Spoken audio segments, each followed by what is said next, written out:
travers des fonds de caisse bon, une fois en nombre de cas, à part 10 millions, à travers des centres de chiffres pour le temps, nous, un jour, il est là. Puis c'est un grand bien qui m'a envie de m'opérer à mon roi Corona. Donc, en tant que chiffre, il y a un peu de potes en gambe. Bon, on a des cas tellement c'est là. Oui, je vais n'a pas m'en donc, vous pouvez pas m'en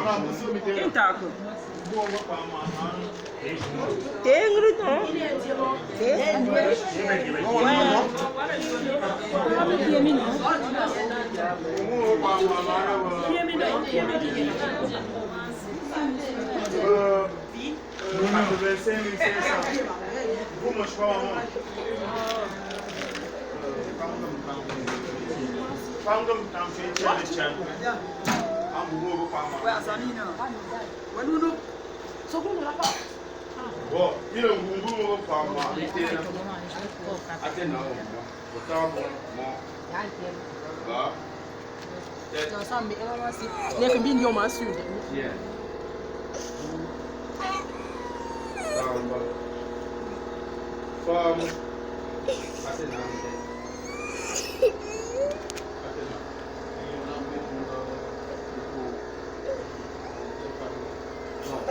Ona hindi na rashi. Ngawa bufumbu mbumi tezana mbu yenge mayo fo mi se oze no chitu ngabe ku fi mi se oze ngambu do mbumi tengana pa yire mi ku ye ma po 10 millions nga njap nga fa di tepe mbu ay boku ku je shunda ku je mi re 10 millions tema inshallah bwara na il parle à propos de mi pour un peu plus chacun un tumbo maman mambo munana tena mobi kinzie minena loi ponge ngana kuponta kupa washa kupa nasha wa mu wa mina ngam lura shemu parce que bankutu nambot ambe pasaka gbuti ndumun kutu ka kunashi ka kuwashi ka pasaka nambu yemu ambu nda pomshe ambi ngama obi mbuye nga magabon abika nyina wa me magabon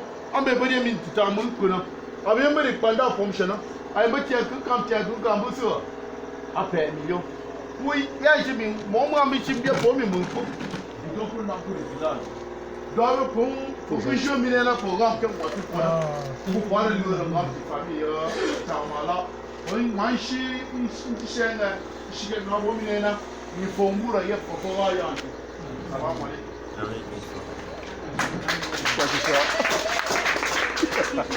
On t'a dit.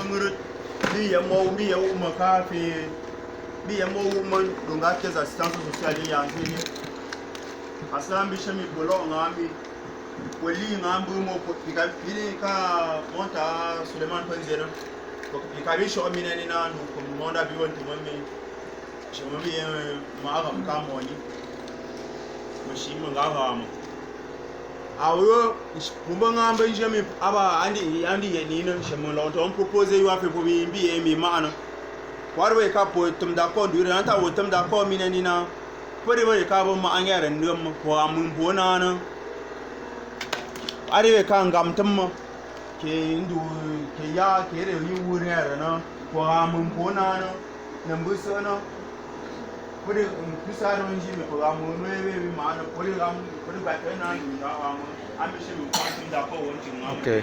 in shi do mi na ni na Mafi ya yanne. turi ne mi shi mun yin fa mun ko lo Ya lian jing dine lian jing guro tin jimbi ya. Wa yire. Vraiment yin shu po ya wa kinsi ngamente. Famille Tamala Mouchili ou famille Amassé Matin.